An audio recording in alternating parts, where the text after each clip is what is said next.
Bomb threat made to an airline by a disgruntled passenger.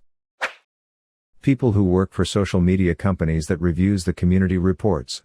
What report that you reviewed that you will never forget about? Facebook/Instagram mod. I got a video in my rotation. 2 little girls sitting out in a grassy area. Don't really remember much, but they were definitely between 6 to 10. I don't think they were much older or much younger. I don't remember if you could hear a guy giving them directions on what to do to each other or if it was just very obvious that they were receiving direction. Basically having them do feet stuff to each other, tickling, licking, etc.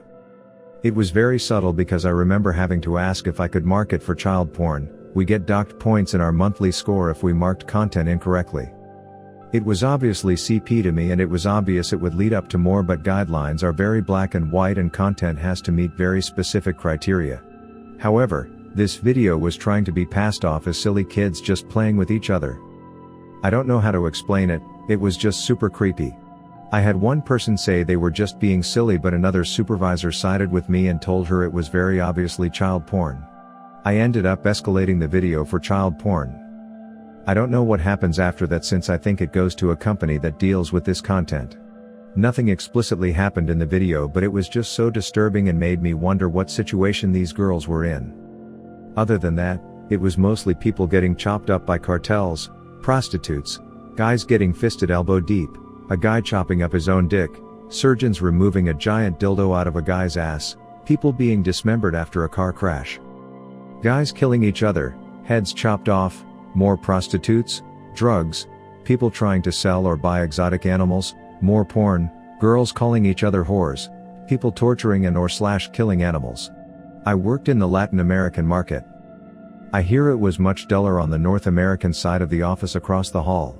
None of that stuff fazed me except for when children or animals were involved. Or when a video went viral of a Colombian woman taking her son and jumping off a bridge with him in a murder-suicide. I couldn't stand to look at that one either. Not sure if it counts, but I was a mod for a subreddit related to true crime. We got a report about a guy asking really off questions. He was basically asking hypotheticals about what kinds of clues detectives would look for if his wife was murdered. He was saying that she ran on a trail that was dangerous, and if something happened to her, he would want to help with the investigation. Someone told him it seemed like he was planning to murder his wife and was soliciting advice to help cover his tracks. As soon as they said that, he deleted all of his posts and accounts. We sent the reports up the chain, and I believe the super admins may have contacted the police. I never heard any follow-ups, so I'm not sure if it was a bad joke or what. It was really unsettling though. I worked for an electric company as a secretary. Somebody called my office, as the number to the office is on all of our company trucks, to report that one of our drivers was stopped at a park playing a full-on pickup game of basketball during his work shift. I never said anything to anyone. I like that guy. I live in a small town where one kid was bullied by almost everyone because he was raised by mentally unstable parents. He drove a work truck home for lunch and a neighbor called the company to let them know he had the truck at home. Jerk? Poor kid had such a rough life, why do that? It was like they wanted him to fail. His dad is a paranoid schizophrenic and his mom is a hoarder. They lived in a bunker underground with dirt floors. But please, let's make sure the kid can't keep a job in town. I've worked for many a YouTube channel. The blacklists last for miles. Racial slurs everywhere, creepy shit about literally any female on screen. Never underestimate how moderated a large channel's comments are. Sometimes it's someone's whole day. One thing that stuck in my brain was one account that was just like pure vitriol. You guys are a disgrace, you don't deserve to live, kill yourselves and the like. Nothing particularly specific, but just hateful. So before banning this account from commenting, I decide to click on it. It's a girl, had to be like 13 to 14, and severely mentally disabled. I couldn't stop thinking about what this girl had been through to make her so angry and that she could only express it online. I'll never forget that shit, man. How many other shitty YouTube commenters are just like bullied or even abused kids with nowhere else to lash out? I had a really similar experience about 6 years ago. I'd commented on a video, can't remember any of the context, and started getting harassed by someone in response to it. After a few days of being spammed by them, I went on their page/profile and saw they were commenting on video after video, harassing random people and saying the most disgusting things. Telling people to kill themselves, using slurs here, there and everywhere, etc.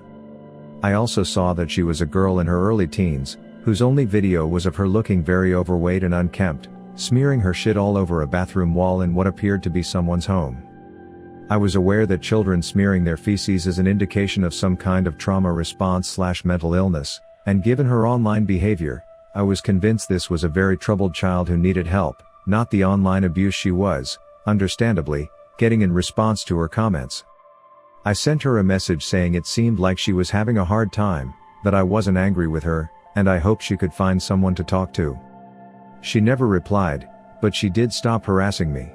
Sadly, she continued to harass other people until her account disappeared a few weeks later. I still think about her. I worked for a company where a user told his friend in chat he was going to kill himself by jumping from a bridge in the UK. The player reported this to police and police contacted us for IP address to go stop him. In the next few days, I checked his activity and chat logs and he was inactive. And then a few days later he was active again. Such a relief, but I couldn't sleep well those few nights worried. Oh wow, a thread tailor-made for me. I spent the last 2 years working in content moderation and I'd say I handle it well, though my short-term memory is really bad now and I'm led to believe that is a symptom of PTSD, but I'm not gonna get into that. Anyway, to answer your question, I'd say the jobs that stuck with me the most were ones that showed animal torture and then stayed on the animal. For instance, there is one video out there of this lady just casually chopping the leg of this dog off and toss it into a stew or something. But the video stays focused on this poor dog trying to come to grips with the fact it's missing its leg, trying to step on it but it can't, then it just kinda lays down and cries licking at the wound. That one is rough. The other one that comes to mind was a video of this guy being dismembered, limb by limb. Once his last leg was taken off, they proceeded to beat his skull in with his own severed leg. He stopped wailing after a while, but he was whimpering throughout the whole thing. Those two stuck out to me, but there was a deluge of content of all varieties, memes and jokes, and videos of all kinds day after day. I'd say 90% of the day you wouldn't see anything worse than you would be scrolling the front page of Reddit. But every once in a while something happens in the world and every single person seems to have to be the one to put it up again and again. Like the Christchurch shooting, I watched that video probably 100 times. I've seen it to Doom music, I've seen it with no Russian, I've seen it with a laugh track, I've seen it with a victory royale slapped on it. I've seen it all, and no, you aren't creative for putting it up there. When I was a bus driver, a passenger told me as they exited that another passenger was masturbating in the back.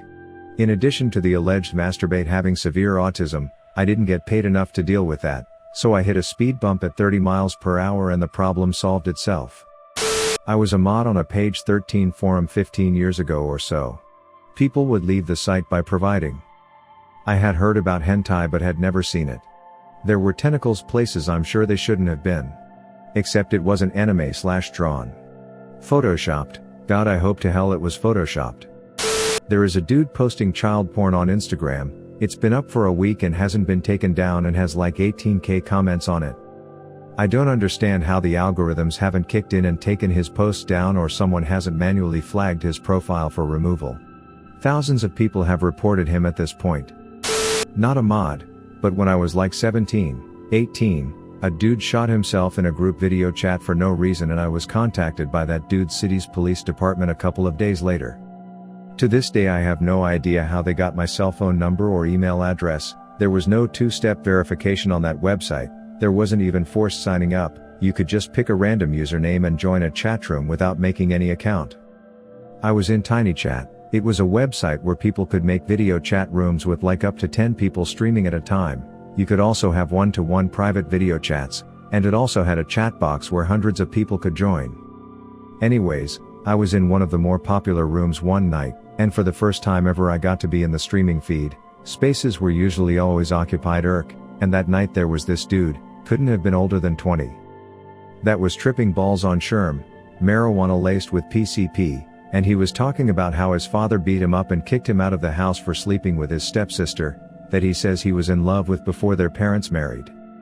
What was weird is that this dude was first laughing about it, and then out of nowhere when we were talking about something else, I think it was making fun of Ludacris for dropping 16 on Justin Bieber's Baby, He started screaming and crying and we were like, "Brood WTF.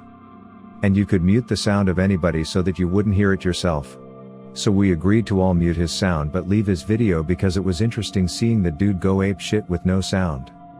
After like 10 minutes he caught on to the fact that we muted him and wrote on a piece of paper, "Watch this," and he showed us a gun. I remember a girl was juggling some tennis balls too, but I digress. After flailing the gun around and flipping it and reverse it like in a cowboy movie, he put that shit in his mouth and shoot himself. By then I had unmuted him so I got to hear the shot, then he disappeared from the frame and you could only see his chair when he fell from the shot, and I swear to God I could slightly hear him gurgling on his blood until he wasn't doing it anymore, which I assume meant he was dead. Somebody from the room reported the chat room to the admins and they ended the stream and deleted the room a few minutes later. Then I got a call from the police in some bumfuck town in Michigan asking if I had been in the video chat when this dude killed himself. They said, "We know. The company sent us a video, we just want you to tell us what happened," and I did. Then they thanked me for my cooperation and never contacted me again. Let's see, there was a CP raid from 4chan, a user who we were about 99% sure was a grown man pretending to be a teenage girl, but we couldn't ban them because they spent so much on the site our CM wouldn't approve it. And the hacking collective that held the site hostage for months, resulting in a massive revenue loss and lead to the demise of our company. In between all that, all the porn and gore you could imagine. Nothing really bothers me anymore. Throw away because my main is too closely tied to other IRL stuff. There's a lot. I worked in the field for a year and a half and came out of it different than I went in. Places like that rot your soul, man. You see the worst of humanity in places like that. I know what it sounds like when a man splits in two. I know the thud and crunch of a jumper as they hit the ground. I know how people scream when they're inside a tire fire.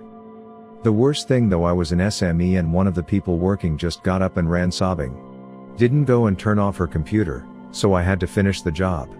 It sticks with me. A video of a grown man holding down a toddler and raping them. I left that place almost a year ago. I need therapy and my anxiety is worse. I got diagnosed with PTSD. It's awful that these companies chew people up and spit them out broken. They don't care.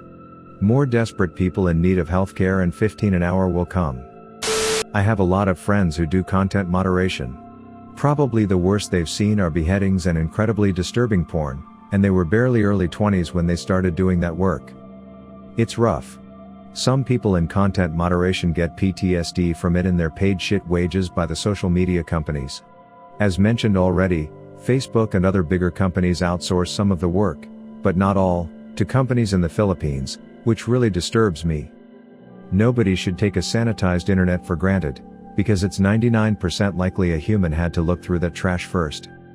Some of these tickets remain particularly marked in Gray's mind, according to the legal writ filed by Gray and his lawyers and cited by The Guardian, including footage of a woman being stoned to death, people being tortured with molten metal, and dogs being cooked alive, as well as a video set to a musical soundtrack that collaged people dying in different accidents. Yikes! Was a Discord moderator for a large Discord of over 100k members. We had one guy on the Discord, Xmod, who was a well-known problem maker. One day he went fucking insane and starting threatening to DDoS people. Problem was, he was really fucking good at it, and starting dosing everyone from casual members to our admins. Like over 100 people in one day. All until one of our younger, quieter mods out of the blue revealed he was insanely good at doxing and posted the guy's home address, pictures of his kids and family, and work. And proceeded to DM them to everyone he DDoSed after we removed it. I don't advise fighting fire with fire, but holy hell did that shut him up. Last I heard of the story was that he tried to come back for round 2 until some fucking Chad lad managed to somehow get his water shut off. Moral of the story is, don't be a dumbass online, because you may not be as anonymous as you think you are. I used to work for a meter reading company. We got a complaint about one of our guys taking a dump in someone's garden. Apparently, they found it when they arrived home glistening in the sunlight. How did they know it was one of our guys, I hear you ask? Well, he wiped his arms with him calling card. When challenged about it, he said he had a right turtle's head and as it was a small jobby he thought they would understand. The customer sent us a picture, it was the size of King Kong's small toe. Yeah, he got the sack for that. Cheers for the silver and I'm deceased award. I'll start a second thread for another one I've remembered. I'm not sure if this counts as social media, but I used to work as a moderator for a forum that was quite large, over 1 million registered accounts. It's really amazing what a bunch of teenagers will do, usually for attention. A popular way to leave the site forever was to get banned via posting porn, so there were loads of reports for that. One particularly memorable case was a popular user created an alt and posted porn as a joke, and we banned both the alt and his main. We had one guy who spent like an hour creating posts/threads over and over. There were apparently a few hundred of them. I didn't witness it, but there were a fuck ton of reports on that one, and the admins had to take care of it. One user leaked the IP address and subsequently the location of another user, against the rules. When other users, not mods, told him this, he decided to do the most mature thing possible. Start DMing the user, whose IP was leaked, and tried to make several threats. Then when we mods started to deal with it, he made a new account asking us to not ban him because it would prevent him from getting into law school in the future. Same user as previous. About 3 months later, this user makes another account and DMs me with a list of posts/threads to take down, saying I don't want these to show up whenever I Google his username. Had another guy try to one-up the second guy on this list and did the same thing, except the posts were all animal abuse. Had another guy post a beheading video. One guy decided to go onto every recent post/thread and spam invite links to his Discord server and then delete his account. The moderation system we worked with had some weird problem where you couldn't ban a user. Banning them deleted their comments, if they deleted their account, so we had to go find them all. A popular user was banned, and so we spent the next 2 weeks banning troll/alt accounts that kept posting explicit comments and doing of the mod team. Sometime after the previous post happened, some of the users decided they would go and make their own website/forum. Spammed the links on our forum. It went nowhere. Had a spell of about a month where a bunch of bots from some black market in-game currency site decided to spam links/posts. Admins had to create a bunch of banned phrases on the site. Code didn't work properly, and now there's a bunch of innocent stuff that gets censored. Different spell similar situations where this time it was porn/cam site bots that spammed. Someone for some reason made downvote bots. You could receive warnings for breaking the rules. We kept a list of people who were warned. Xmod, who got fired, decided to leak it. For about a month there were several boosters exposed accounts that would go around exposing people who were caught boosting. Can't say much because of NDA. I had to review content flagged as inappropriate by the users. Most of the content was political and obviously reported by someone who didn't agree. Some gore would pop up here and there, but nothing I couldn't handle, until one day I saw a video. At first looked like average porn, not that rare. I was going to move on, but I saw it, a child. I quit right after following the protocol. I don't work for social media, but some days ago there was a post going around and it had like 90k views. This post was child porn, a kid, around 8 or something, having sex with his mom, and this was on Instagram. I think it already got deleted, but damn, it was 2 days old and with 88,000 views when it was going around.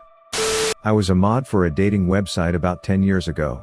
Saw way too many people naked/amateur porn, but what fucked me up was seeing child pornography, though it happened only once. And there were instances of single moms contacting customer care because a man targeted them specifically to get access to young kids. The company never did anything about it as far as I know. Radiolab had a super interesting episode about this and the origins of Facebook filtering out porn and graphic images. Super interesting because they outsourced and made people in other countries go through posts of horrific shit to manually sort through it. Can't remember the episode name though. Bomb threat made to an airline by a disgruntled passenger. The guy who had made the threat had his flight cancelled and was in free accommodation provided by the airline. He left so many of his different social accounts public it wasn't hard to find his name, match them to flight details and get everything to the authorities. Within an hour, police confronted him at the hotel room. Before social media really kicked off, I had a job at a company called Baba Station to pay my way through uni. It's a TV station in the UK which comes on around midnight. People call upon a premium rate line and talk to the babes you see on screen, talk dirty/make requests. The babes get paid exclusively according to how long they can keep people on the line, so it's in their interest to push it as far as possible with the callers, mostly guys from the Middle East, etc. On UK TV there are strict guidelines as to what you can and cannot show. The golden rule is no vag. My job was basically to monitor the babes and make sure they didn't show any vag on live TV. The average shift I'd end up bleary-eyed at about 5 in the morning. Most of these girls were hard drug users and would come in completely glass-eyed. After 3 years I finally left, but always wondered what happened to those women. Thank you for watching Reddit Space. Please subscribe if you love these Reddit stories.